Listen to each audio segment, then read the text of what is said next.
Good evening, everyone. Welcome to everyone joining us in person and online tonight. My name is Jasper Dent. I'm the event coordinator for McNally Robinson Booksellers here in Saskatoon.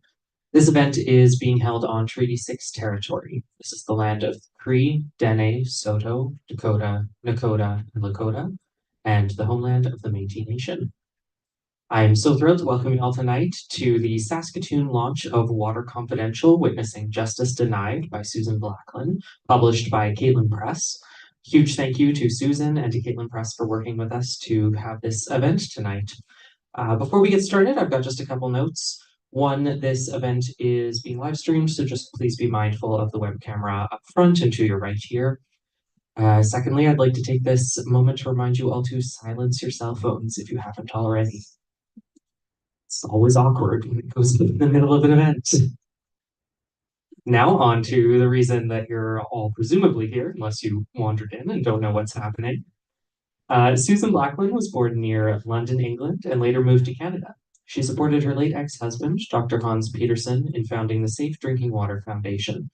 They devoted 15 years of their lives to bringing safe water to First Nations and rural communities. This book is a continuation of that work. Everyone, please give Susan a very warm welcome.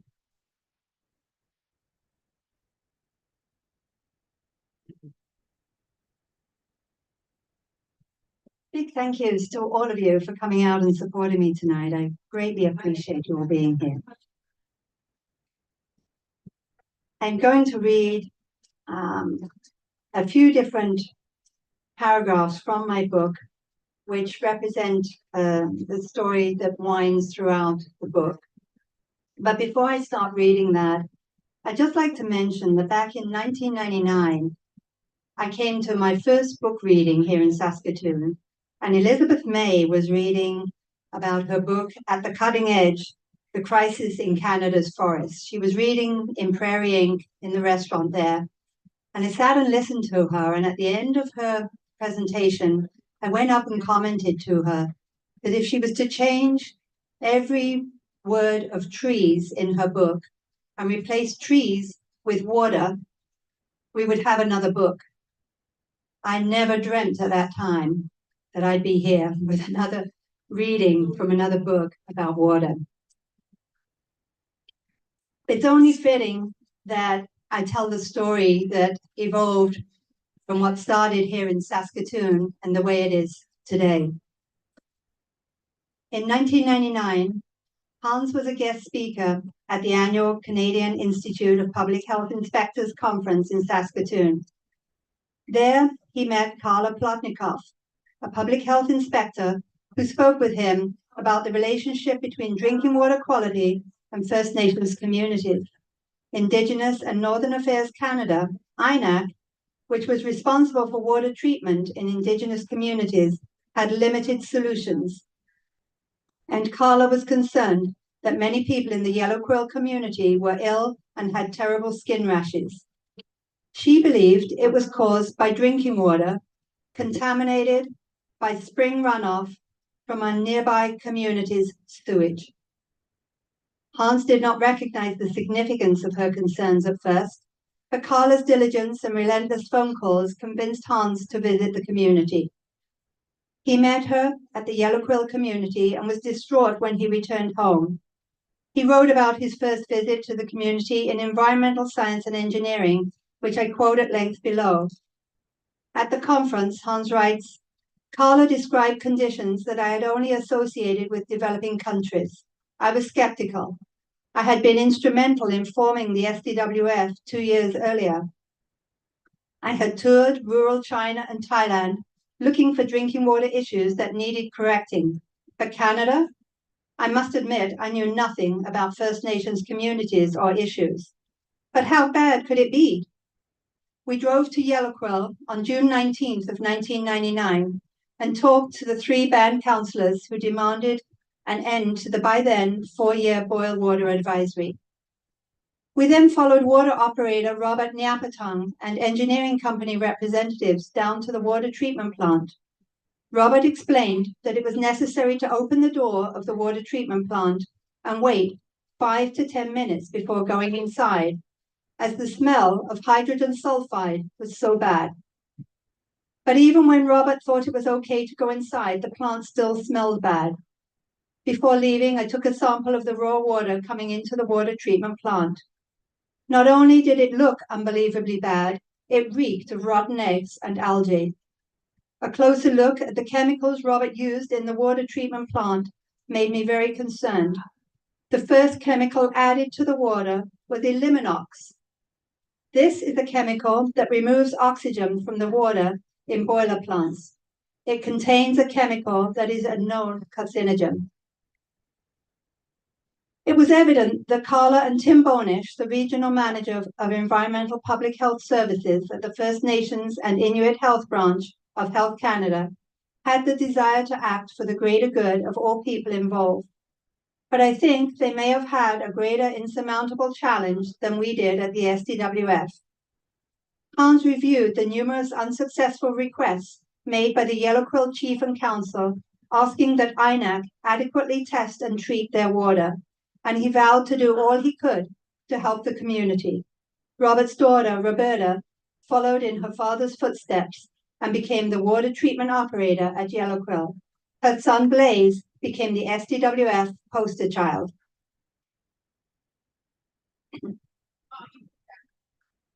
Civil servants with good hearts tried to do what they could in a broken system. Yoko Kokanimi was one rare person. Working for INAC, he was responsible for First Nations water quality in Saskatchewan. Yoko was fortunate that his boss, Earl Kreutzer, was equally committed to doing the right thing for First Nations. Together, they made things happen. In 2002, Yoko Kokanimi gave Water Research Corporation, which was Hans' company, a research and development contract to work on Yellow Quill First Nations community groundwater problems. As we would eventually discover, hundreds of First Nations, Inuit, and Métis communities suffered the same or worse drinking water problems. At the time, we did not know what a huge and daunting task Hans would be taking on with this contract. His 3-month project took 2 years. The hard work was about to begin, and I had no idea how this would affect our family. That summer, our son Sven and his friend Quinn retrofitted a semi-trailer for Hans to use as a pilot mobile laboratory. This was ready to drive to Yellow Quill First Nations community, 300 kilometers east of Saskatoon. The laboratory had electrical conduit and plumbing around the perimeter of the interior walls, and 6 of each of the largest possible membrane and plastic containers to fit into the trailer.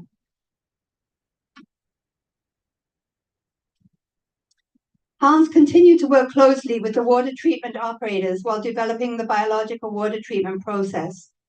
As a temporary solution, he was developing a portable system whereby any source waters could be treated to produce clean water for distribution to a community in 20-liter bottles.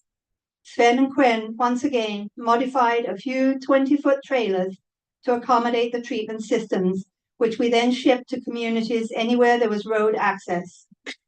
Until we could install permanent solutions, residents could pick up their water from the mobile unit. We quickly realized their great potential. Mobile units would become solutions for communities with boil water advisories and for the hundreds more that should have been on boil water advisories but weren't.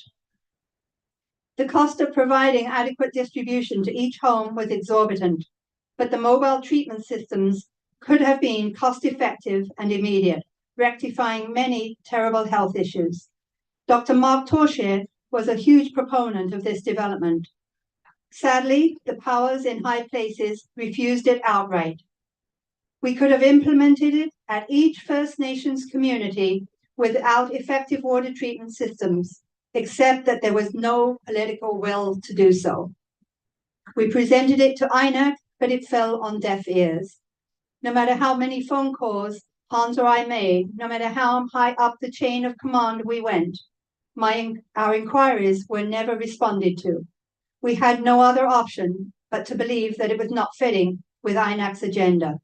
What other excuse could there be? After 2 years at Yellow Quill, Hans finalized the first integrated biological reverse osmosis membrane, an IBROM water treatment system in Canada. The IBROM was field tested over 22 months on some of the poorest raw water sources Hans could ever have imagined.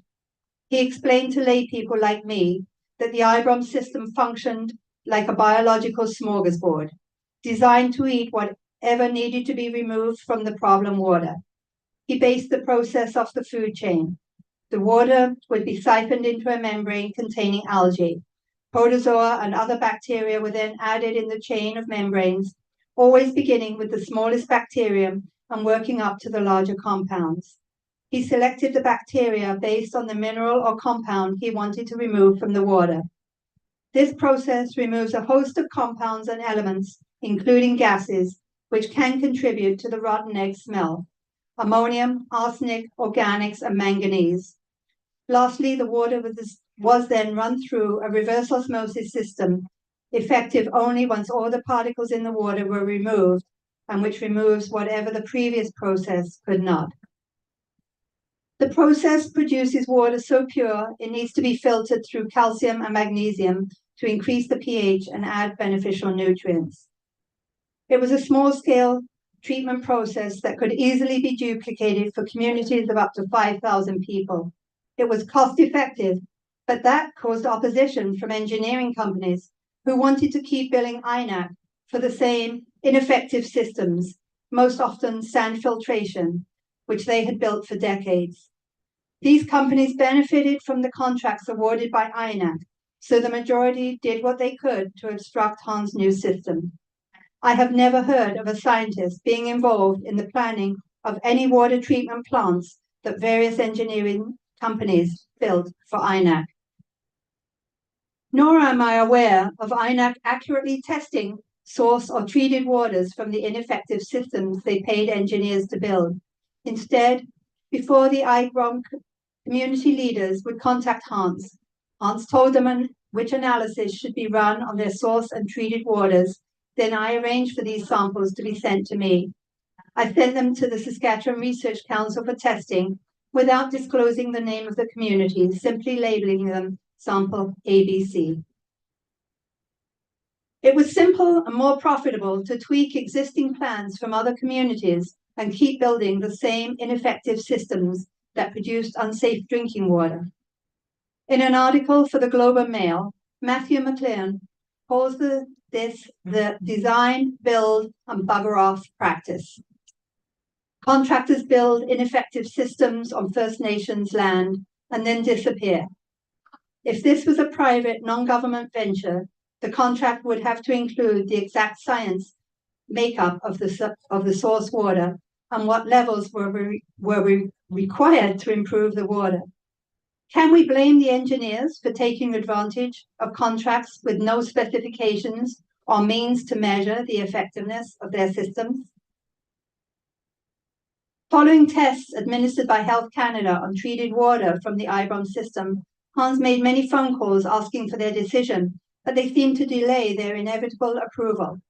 Hans raised the question to them on the phone: how come you don't take this much time and effort to test all the ineffective water treatment systems that are in operation? Hans felt that the delay in their decision could be attributed to them being disappointed that they could not find fault with the system. Soon after the IBROM became operational, Health Canada insisted that a little chlorine had to be added to the treated water. Many people in Indigenous communities didn't like the odor or the effects of chlorine. They still don't. Chlorine does not fit with Indigenous culture. At Yellow Quill, Robert Niapatong, the water treatment operator, took immense pride in learning the new method of water treatment. His daughter Roberta, as well as Debbie Roper, were two young women who also became water treatment operators in their community. The operators understood the IBROM process. It was natural and organic. The water treatment operators quickly learned the biological processes and the science behind the treatment, as well as their technical roles. All the water treatment operators whom Hans trained took their responsibilities seriously, providing their communities with safe drinking water every day. Their competence supports the value of hands-on learning and speaks to how robust the IBROM systems are. In a Prince Albert Grand Council Tribune article, Yellow Quill councillor Verna Kashin claimed that skin rashes, which were so common at Yellow Quill, disappeared when the new IBROM treatment plant was taken into service. I am certain there were other health benefits in individuals which were not as apparent as a direct result of clean drinking water. I visited the Yellow Quill community sometime after their IBROM process became operational. While I was there, residents from surrounding communities, that is from white settler communities, had stopped by, empty water jugs in hand. The water treatment plant operators happily filled their empty jugs, sharing their safe drinking water with their neighbors. It was a heartwarming moment for me to witness.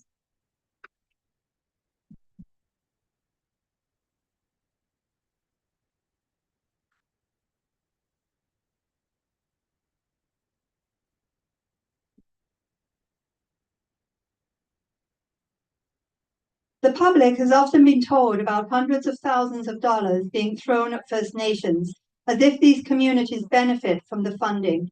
All too often, they don't. It is another way of siphoning money to engineers, corporations, or government consultants, individuals who are often white, often male, often already wealthy. For example, when Health Canada received more than $150 million to address safe drinking water in First Nations communities across the country, it simply increased their coliform testing from once per week instead of once per month. Do you think this money benefited First Nations people? From my time spent in various First Nations communities, I repeatedly saw housing. Oh, sorry, I'm in the wrong part here. Just a second.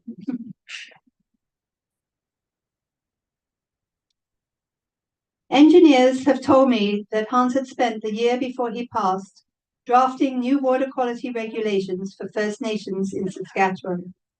The project was headed by a lady named Rebecca and overseen by a committee of First Nations people and scientists. FSIN was also involved in this. Hans hoped that these new standards would compel INAC to install better treatment plants on First Nations reserves. Hans is quoted in the Globe and Mail as saying, "The Indigenous Affairs Department, to which he presented these guidelines, is pissed off." Hans directly impacted over 20 First Nations communities, which I believe would still be on boil water advisories if not for his dedication. When on site, Hans worked 18-hour days, 7 days a week. He lived at the Yellow Quill First Nations from July 2002 to April 2004. Then at Saddle Lake Cree Nation from 2004 to 2007, at Stanley Mission from 2007 to 2009, where he continued living at Stanley Mission area. The community benefited from many other changes that Hans encouraged, such as kayaking, snowshoeing, and cross-country skiing, social clubs. Hans also improved the choice of healthy foods available at the local store as part of his efforts to educate about diabetes.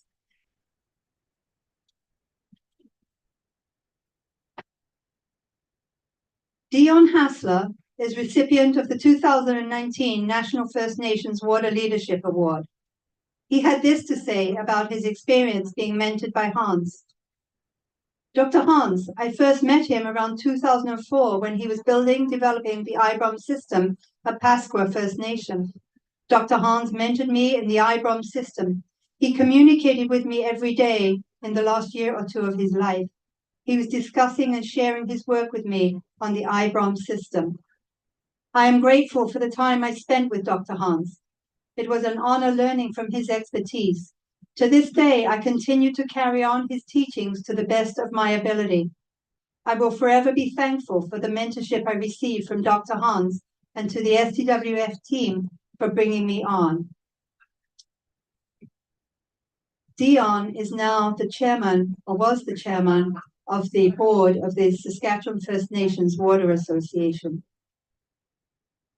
Roberta Niapatong, the water treatment operator in Yellow Quill, also wrote a statement for Hans. I've worked with Dr. Hans Peterson as a water keeper. Dr. Hans' passion for water flowed into me with every story and lesson he shared with us water keepers. Dr. Hans was a very smart, funny, and kind man to learn from. He gave me confidence in my job to say and know what I am doing as a biological water plant operator. His passion for water became a part of me and my understanding of his work.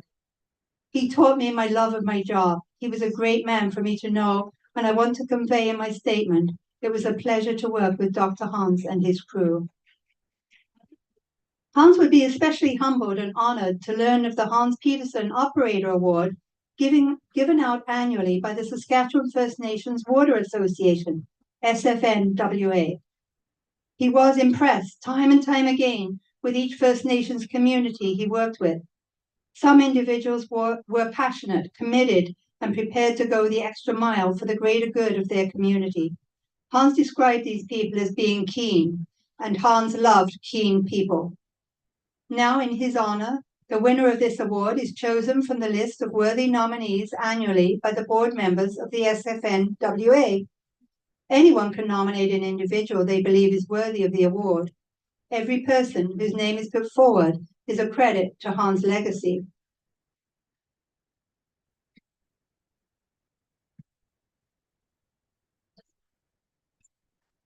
I remained involved with the SDWF and worked with Roger Chapman of Sapphire International in 2013 to ensure that all communities awaiting IBROM systems receive them. This was only made possible by Roger's constant dedication and the hard work of many employees of Sapphire International. Eventually, Sapphire sold the IBROM system to Delco Water, which has since adapted the design. It is now a 2-vessel system instead of 3. With anthracite in place instead of filtrolite.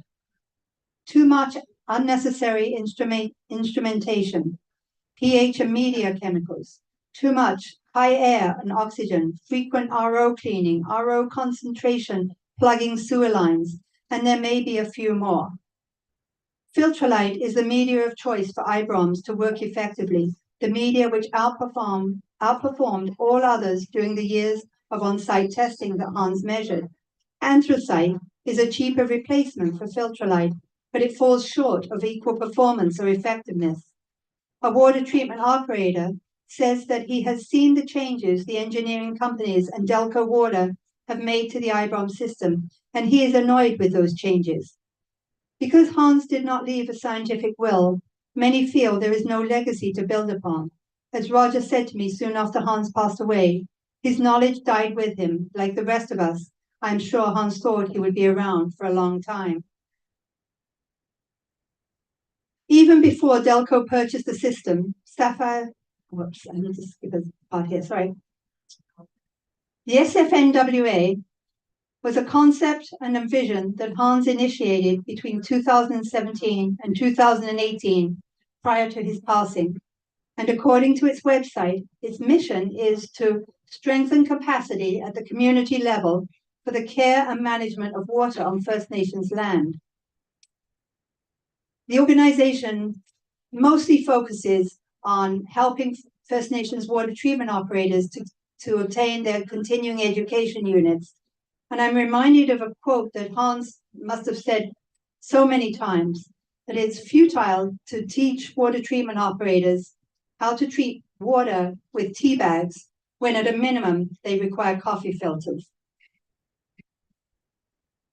In June of 2023, I received the SFNWA newsletter, which spoke about the 3 ladies people to be hired by the organization: an engagement coordinator, a program coordinator, and an administrative assistant. I have challenges determining how people in these positions affect the quality of water in First Nations. What they need is a scientist. In my network of those involved with water issues and government, the frustrations among us can be summed up by this one person's comment.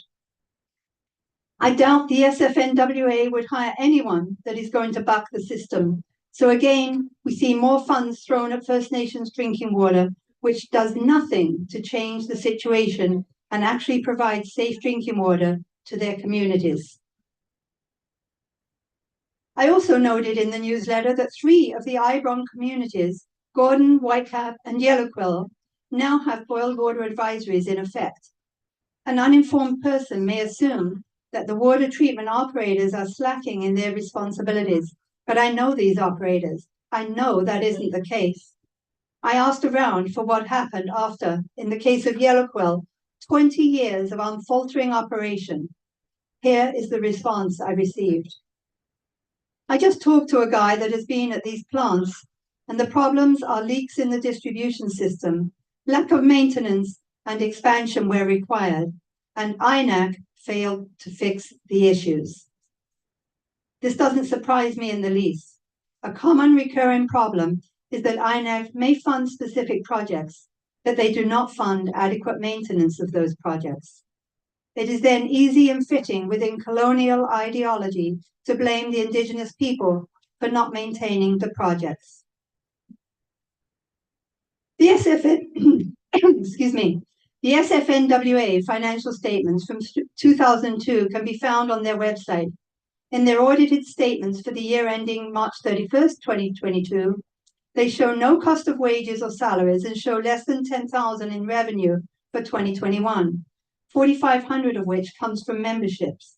However, for 2022, their revenue leaps to over $500,000, with zero from memberships and $550,000 coming from Indigenous Services Canada, ISC, which is what used to be the INAC. Deferred revenue of a similar amount leads me to think that they received the same amount from the ISC in 2023. Funding from the ISC thus totals over $1 million over the past 2 years. I'd like to mention that now the 2023 financial statements have been posted, and it would appear to me that they've received close to $2 million in the last 3 years. I was surprised to see this disclaimer. The association receives majority of its revenue pursuant to funding agreements with the Indigenous Services Canada. Should any of the funding be discontinued, it would greatly affect the operations. I have never seen such a statement on any audited financial statements for a charity or non-profit before. While I believe the SFNWA is the result of Hans' dream and passion, their current operating procedures are far from anything he would have endorsed. Perhaps many things have changed in the decades since I retired, but when I was running the SDWF, CRA required a specific percentage of revenue to be spent on services in accordance with the mission of the organization to maintain charitable status. I would like to mention that SFNWA has now moved from being a non-profit and is now an approved charity in Canada. I can't help but recall how CRA, in my opinion, harassed us for 4 years with audit after audit. I have learned about a lavish Christmas party the SFNWA put on for their board members and staff, which apparently lasted a full day. While those in attendance did participate in a board meeting that afternoon, it also included lunch, hors d'oeuvres at a hotel in the late afternoon, a ride in a stretch limo through the enchanted forest, a Christmas light display in Saskatoon, and touring private homes light displays before stopping at Saskatoon's most expensive steakhouse for dinner. They then toured the new offices they are currently remodeling, incurring renovation costs, my source suspects, that may be close to $169,000. This $169,000 is rented leased property. A brief reminder here that there are still First Nations communities with decades-old boil water advisories, others that should be on boil water advisories and aren't, that there are mothers who cannot bathe their children in their tap water for fear they might swallow some, that individuals are continuing to suffer from rare forms of cancer, asthma, skin rashes, the list goes on. I find it unacceptable that those gifted with the funds to make safe drinking water a reality in First Nations chose to spend money in this way. I wonder what stipulations INAC applied to their funding. Maybe another donor has stepped forward to cover the costs of their staff parties. The SFNWA annual general meeting in 2023 offered wonderful cultural experiences like teepee raising. We cannot move forward without traditional Indigenous knowledge but we also need sound, unbiased scientific knowledge. Maybe I'm wrong to expect that from an organization like the SFNWA. If INEC gave this money to SFNWA to encourage the much-needed Indigenous knowledge, to incorporate the cultural, spiritual, and relational significance of water in First Nations communities, then INEC's mission was fulfilled. I would like to know if INEC gave equal or any funding to SFNWA to use science towards providing safe drinking water to Indigenous communities.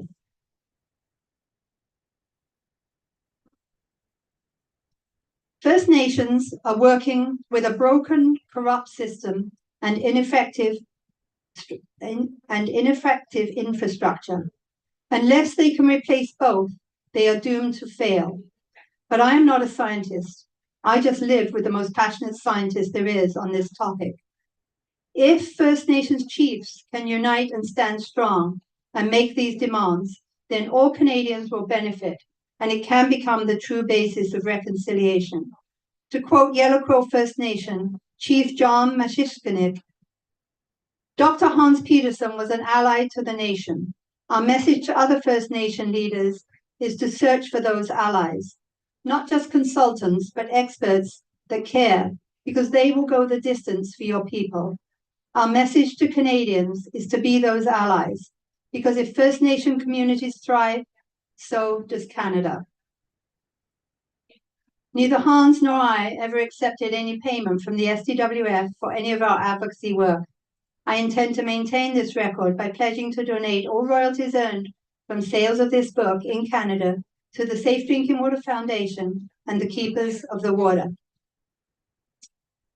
I would like to mention that around the same time that my book was released, the federal government of Canada gave responsibility to Indigenous peoples, to the First Nations, for their own water. This is long overdue and much needed and the only way to go. However, I don't believe they have been given responsibility. I believe they have been given liability, and they are two very different things. I'm deeply concerned, and I could go on talking all night, but right now I'd like to open the floor to any questions that any of you might have and any concerns. I'm happy to talk about any aspects. Do any of you have something to ask?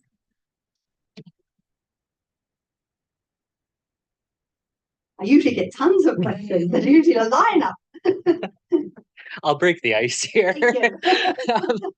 So you told me before this event began that your book is now part of several university curriculums. And is there anywhere else that you'd really like to see this book? It's in bookstores, obviously, and libraries, but where would you like to see it go? Yes, the most humbling experience for me, I didn't even know about this organization. It's called the Congress of Humanities. And it's a collection of professors from prestigious universities across Canada who collect and meet in the June of every year. And what they're looking for is how they can advance their curriculum. So this year, my book was selected by McGill University to be featured in the Congress, and it is now being picked up by professors of Indigenous Studies and colonialism, and will be incorporated into many universities' curriculum beginning in September. So I like to think that that's going to be bringing about a lot of change with the new generation that are our future. The Safe Drinking Water Foundation also initiated school education programs from grade 4 to grade 12 back around the year 2000.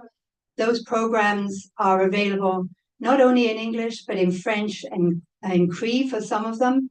And there are sponsors who often sponsor the kids. Some of the lessons are available free online. I invite you to go to safewater.org to learn more about those. So you talked a little bit about your guess as to why there was so much opposition. Mm-hmm. It seems to me so extraordinary that there was, I mean, such a barrier to getting this technology accepted. I'm still mystified by There are two main factors for that, Anne. The first one is that it all comes down to profit. Corporations are not in business to do the right thing. They're in business to make profit. And they will choose the most cost-effective means to make the most profit. That's their number one concern. The second concern is that all of the other systems that the engineers were implementing required a lot of chemicals. For the First Nations communities, it was not unusual for them to have a bill of over $100,000 a year in chemicals. The IBROM system required no chemicals. That's why it was in keeping with Indigenous culture, but that's why there was severe opposition. Because if you multiply all the First Nation communities taking away $100,000 apiece in chemicals, that was going to affect their bottom line. And they didn't like that. And they Brutal reality. And they were able to influence the political decision makers to such an extent, which is scary. It's very scary, and this is only the tip of the iceberg. There's a lot more in here about a lot more stories, which gives you a better idea. I'll be quite blunt. The Indian agent is alive and well in INAC. And that's a huge part of the problem. You combine INAC, lack of requirement. Can you ever imagine if you were funding a First Nations water treatment plant, would you not want to set some parameters of what was required in the outcome, what they needed to measure up to? But no, what INAC does is they set their own protocol for where they think, and now we are the only developed country that does not have drinking water regulations. That to most people is pretty alarming. Now, Indigenous communities fall under the federal government. INAC is responsible for the Indigenous communities. INAC, in their wisdom, have decided that the guidelines that we use across Canada are way down here. Now, the World Health Organization has already set the parameters for what is safe drinking water.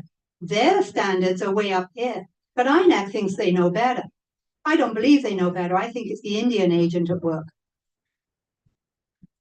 Now, United Nations has already deemed the standards set by the World Health Organization as being the right of Indigenous people. But now we've got provinces that set guidelines, and they vary in each province across Canada. And the provinces tend to sort of waver around INAC's low regulations. Imagine if you drove on the highways and there were only guidelines and no regulations on the highways. It's no different. We need drinking water regulations across Canada, and in the true spirit of reconciliation, those regulations should apply to all Canadians. We should all be equal.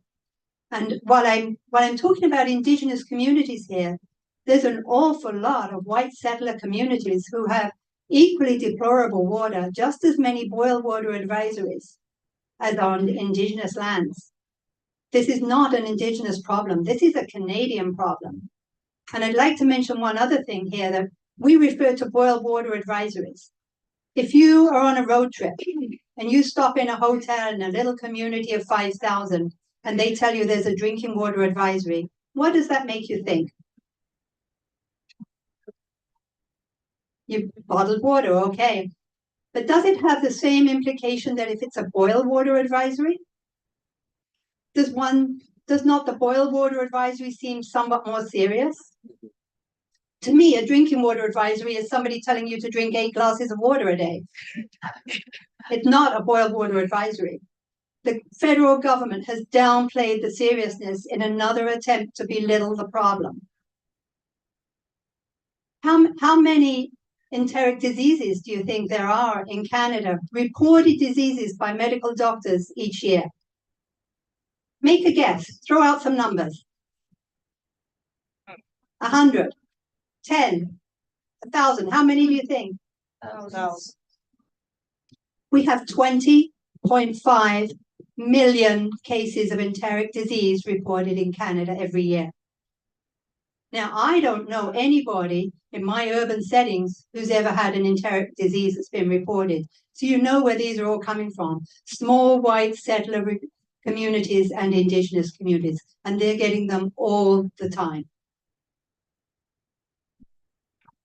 So something that's not in my book that I could also fill you in on, I was really hoping to have Bruce Davidson contribute to my book. He is the founder of Concerned Citizens of Walkerton. Walkerton happened in May of 2000. When do you think the first E. coli outbreak was reported for a citizen of Walkerton? May 2000 was when the issues went wild. How much earlier do you think the first citizen of Walkerton was reported by a medical doctor to have an enteric disease, E. coli poisoning? 3 years, 5 years? 1978, 22 years prior. And we only know this because Bruce and his group have done nothing for the last 20 years plus except apply for freedom of information. So not only was the first case reported 22 years prior, they consistently had cases reported for their citizens, if not every week, every month for those 22 years. And what did the doctors all say to them? What do you say when you get stomach flu? It must have been something you ate. Now you can do a test. You can go, if you're lucky enough to have a family doctor, or next time you go to the doctor, try running by them and say to them, you've got some stomach issues, you're worried you've got some parasites. Could they do a test for you? I will lay a lot of money down that your doctor will respond by saying, well, have you been out of the country? They will not accept that we have a developing country right here in Canada. Now, an extension of that is that if Walkerton happened, May 1, let's say they started to compensate the citizens of Walkerton who were sick effective on March 1. I don't know the exact date of the compensation rules. In February, a citizen of Walkerton was hospitalized for between 2 and 3 weeks for E. coli poisoning. He was out of hospital a couple of days before the compensation deadline. He never got compensation because his doctor refused to admit that he could have been affected by the water. His doctor insisted it was something he ate. So unless we educate our medical profession that we have a developing country right here at home, we have some serious issues, because Bill C-61 that has now been passed to give the Indigenous people the full responsibility for their drinking water, it requires that A, they have lived with a boil water advisory of 1 year or longer, but B, they must be able to confirm that their illnesses were attributed to their drinking water. How are they going to do that when the doctors in Walkerton would never accept it? It's an impossibility for them. And if it's only applicable to the First Nations who've had a drinking water that lasts over 1 year, the majority of First Nations have had drinking water, boil water advisories that have lasted 3 months, 6 months, 8 months, not over a year, but year after year after year for decades, but they don't qualify. There's a lot of problems in this new bill, and I'm hoping that our Indigenous leaders can stand up and fight it and join together and use science to prove the inequities in the system. Because if they do that, they are going to be able to lead Canada and all Canadians to truly safe drinking water.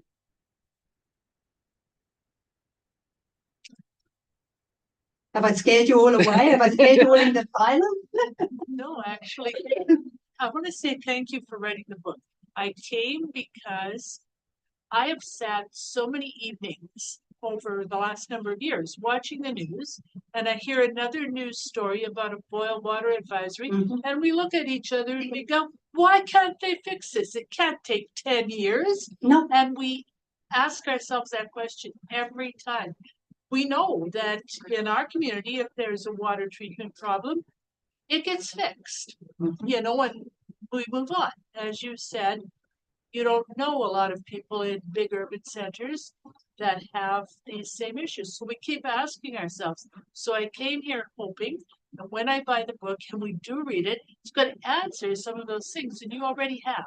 We suspected it was political. We suspected it was people making a lot of money because, as my husband always says, follow the money. Follow the money. You know, and yes, so I'm really pleased you wrote this. I'm really pleased to have the opportunity to read it and get some of those answers and spread the word among people to ask the questions and can put some pressure.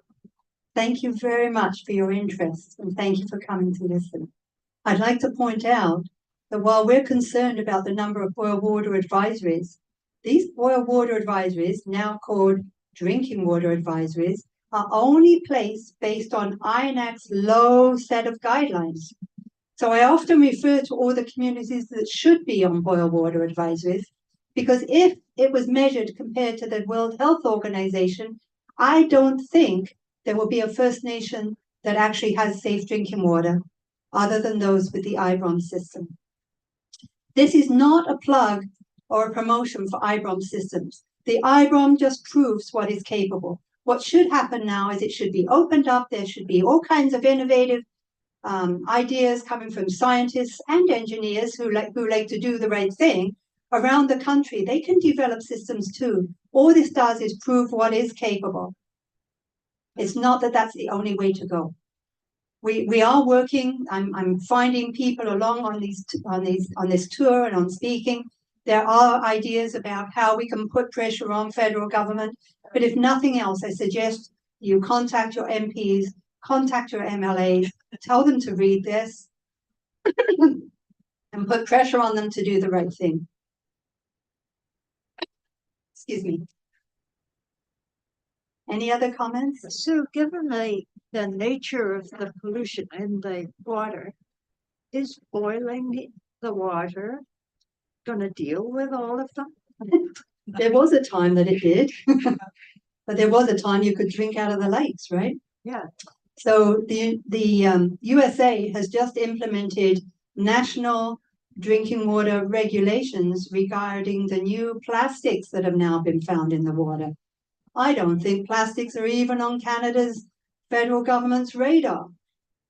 When I was in Winnipeg last week, I learned that the federal government has now built the first water, I'm not sure what to call it, organization that is a federal agency outside of Ottawa. I can't remember the exact dollars, but 65 million comes to mind as what the building costs. They have already built the building. They have got people in place who are going to run it. They have hired people who are going to work there. And now they reach out and say, oh, now we'd like some input from Indigenous people. They have done nothing in the plan of this building to address safe drinking water. I mean, they're all focused on source water protection. And I will never deny that we need source water protection. We need a heck of a lot of more than protection. We need a lot of regulations because we've got big oil, we've got pulp and paper, we've got diamond mines and a myriad of industries that are all affecting our source water, and they are all doing it with full government approval. Yeah. But we need drinking water regulations above anything else.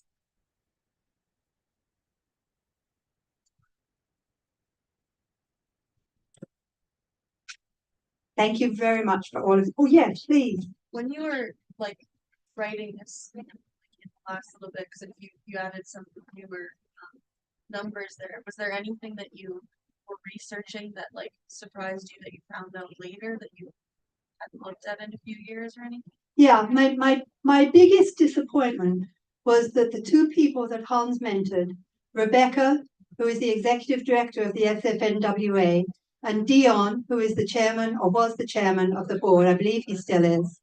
They were two people that were mentored by Hans who had nothing but good things to say about all their experiences. And the disappointment is that they have been brought up by political indifference and big money, and they are now just really an extension of colonialism. And when anybody takes an organization focused on drinking water for a tour in a stretch limo through the enchanted forest, I fail to see how they could get away with spending their money that way. And I fail to see how Revenue Canada could approve them as a charity. I think it is utterly despicable.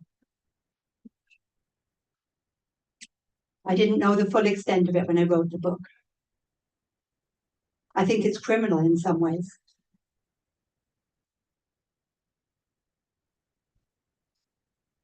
But maybe there's more people. Yes, please. Is your tour going on to Ottawa?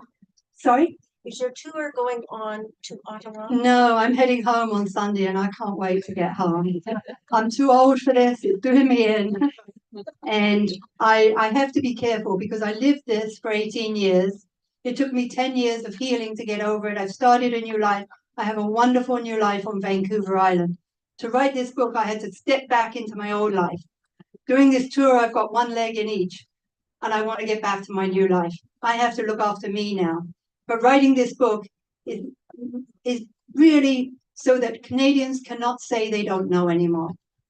If anybody says they don't know, it's because they don't want to know because they're not reading. And if you read this book, I hope you will be moved to do something towards making Canada a safer place with drinking water.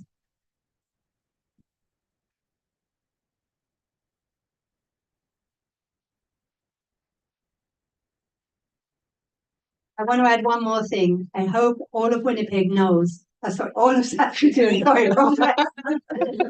Same store, same Get out. knows how lucky you are to have McNally Robinson here.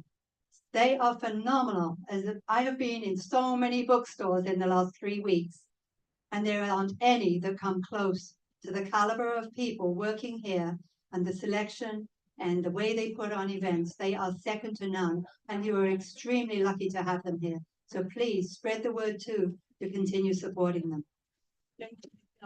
Thank you very much. Just to let you know, airports are now taking books out of the airports. People are no longer reading books. They're downloading them. And we need to support our local bookstores like McNally. So thank you very much for coming. If any of you would like to purchase a book, I'm more than happy to sign for you. And if you think of any more questions, or if you belong to any organizations like book clubs, any other organizations, I'm always happy to do a Zoom presentation where I can remain at home and speak to you and try and help you to answer any more questions. Thank you very much for coming, for all of you.